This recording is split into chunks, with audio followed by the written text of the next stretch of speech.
డేవిడ్ని దేవుడు అభిషేకించడానికి కారణం ఒకటే, తండ్రికి లోబడి ఉన్నాడు, విధేయత. కాబట్టి ఒక్క మాట గుర్తుపెట్టిన ప్రతి ఒక్కళ్ళు కూడా, నీ టాలెంట్స్ కాదు, నీ జ్ఞానం కాదు, నథింగ్, ఓన్లీ వన్ థింగ్ దేవునికి కావలసినది, ఇట్స్ ఒబీడియన్స్.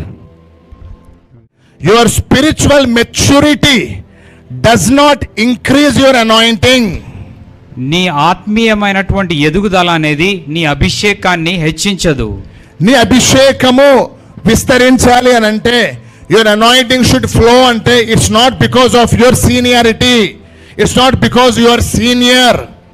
నువ్వు సీనియర్ అయినంత మాత్రాన నీ అభిషేకము నీ మీద ప్రవహించదు. Your authority comes from your obedience. నీ అధికారం అనేది నీ విధేయతను బట్టే వస్తుంది. ఒబీడియన్స్ బట్టి. దావీదుకు అధికారము ఎలా వచ్చింది? ఆయన కంటే సీనియర్స్ లేరా? విధేయుడు కాబట్టి, విధేయుడు కాబట్టి, తండ్రి పనికి విధేయత చూపించినాడు కాబట్టి. దేవునికి మనకున్న సంబంధం ఎప్పటి వరకు తెలుసా? లోబడేంత వరకు.